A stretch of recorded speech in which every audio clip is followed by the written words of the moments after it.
We got a clue as to who may have attacked Jon Moxley.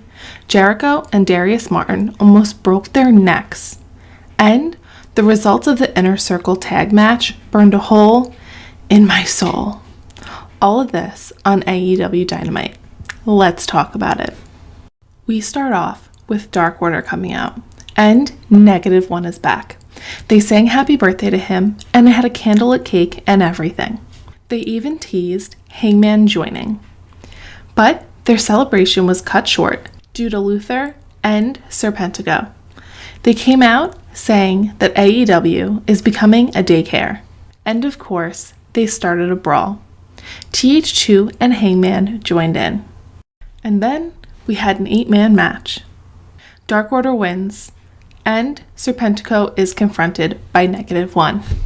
Then we finally get the answer from Hangman Page. Quite hilariously, John Silver gets on one knee and pops the question. But thankfully, Hangman says no. Someone prematurely hits the celebration button because they all thought he was going to say yes, and streamers started flying everywhere and people came out dancing. Well, they were sent back. And Hangman grabbed the bottle and walked away too. He had his fun, but like a wolf, he walks alone. And thank God he said no. Backstage, MJF is blowing smoke and expresses that he's concerned that the Inner Circle is going to split up, even though we all know that's why he got in the Inner Circle in the first place, to break them apart, so they weren't a threat to him anymore. Anyway, they decided that the faction will carry on no matter what happens in tonight's match. Sting and Darby then have a segment where Sting congratulates Darby Allin and praises him. I was so worried that Darby was going to push Sting away, like he seems to do everyone else that tries to help him. And honestly, if Taz hadn't interrupted, we might have even seen that. I heard Darby say on a podcast that he is not friends with anyone backstage, but they're all friendly. Then we see Taz interrupt, saying it wasn't a fair fight, and challenges them to a street fight, saying that his men aren't going to act like gentlemen anymore. And what the heck is going on with Team Taz? Guys, they're supposed to be so strong and they're constantly losing. I don't know what they're doing with them. And now, did you guys see that the street fight is going to be Darby and Sting versus Brian Cage and Ricky Starks? Like, where is Taz in this? It should really be him and Ricky Starks versus Sting and Darby. Sting didn't come here to lose. And if Ricky Starks and Brian Cage lose to Darby and Sting, that's it. I don't know how I'm going to feel about that. No, I do.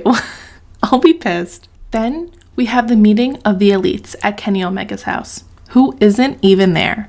Michael Nakazawa opens the door like he's some kind of secretary, and they walk in. There's a picture of Kenny and Don Callis on the wall with no shirts. This was so cringe. Anyway, then we have Callis trying to bribe the Young Bucks to not be friends with Kenny anymore because they're just holding him back. At the end, the Bucks corner Callis, who then screams, and it switches scenes. Then we have Peter Avalon lose to Cody Rhodes. This was just such a weird match for me. It contained a low blow and Jade interrupted. I'm shocked, and I don't even know how this match is even happening. I mean, I'm sure it's just because Cody is so good and loves to put on a show. But in this case, I just don't think it really worked because I don't think it was helping anybody. I don't really think that it helped Peter look any better. It's super inconsistent with what he's doing on Dark right now, and it made Cody look worse.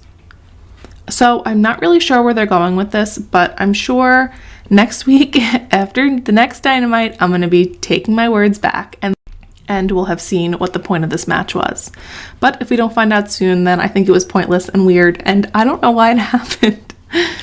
Anyway, then we see Dax and Jungle Boy shake hands on a match for next week, and the Jurassic Express and FTR saga continues. But at least it's Jungle Boy and not Marco, because I really do think Jungle Boy is a very good wrestler, and I have so much fun watching him, so I'm totally fine with that. I think that that's going to be fun to watch. Jon Moxley then beats Nick Comoroto. And yay, we see Nick Comoroto on Dynamite. I was so shocked when I saw this. I was so happy. And what other way to put down a beast than a sleeper? Nick is still a bit green, I'll admit that.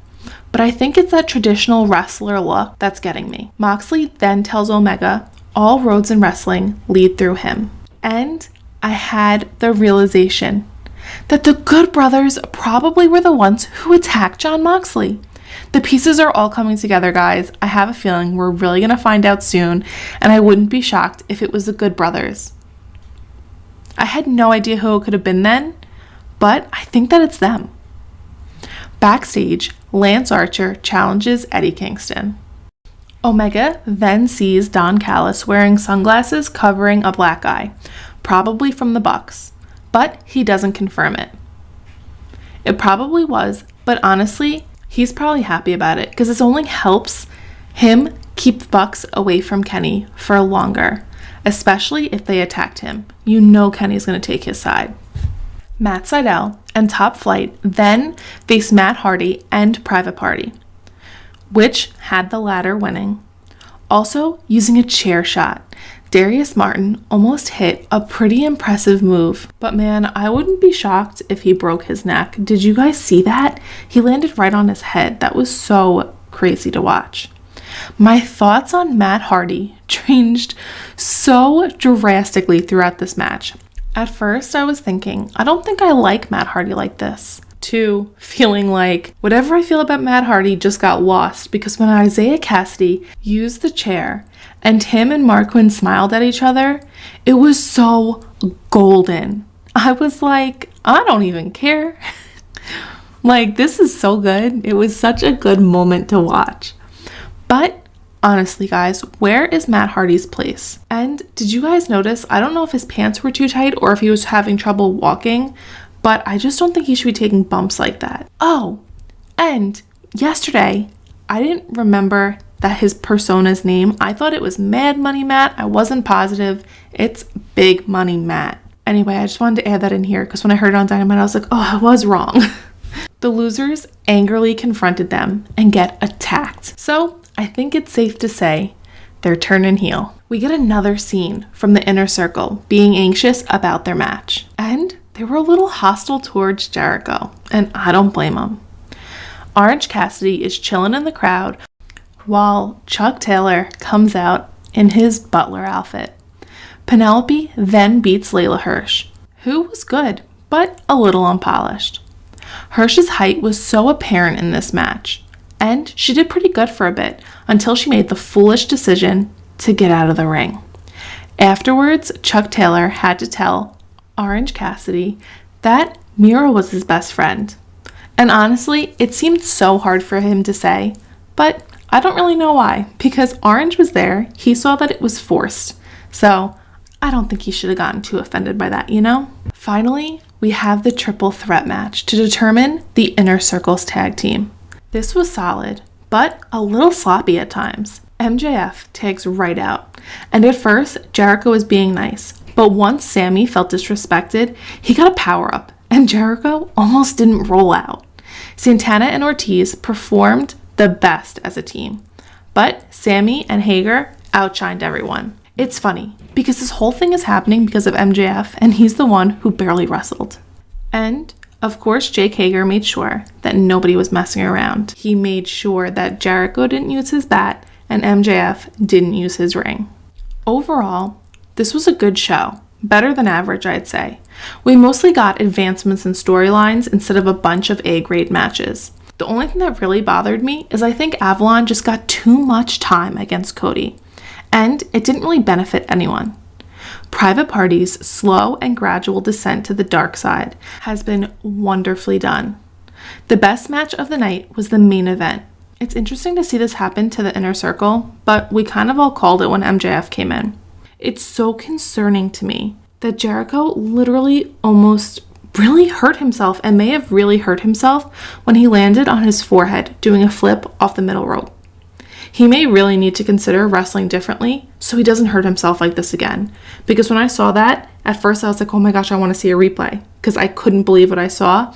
But then I was like, they're definitely not going to because he definitely hurt himself. And I didn't really want to see it because he definitely hurt himself. His forehead was all red. He landed right on his forehead. Did you guys see that? Anyway, what did you guys think about this show? Leave a comment down below. And don't forget to like and subscribe for more videos just like this one. And I'll see you guys tomorrow. Bye.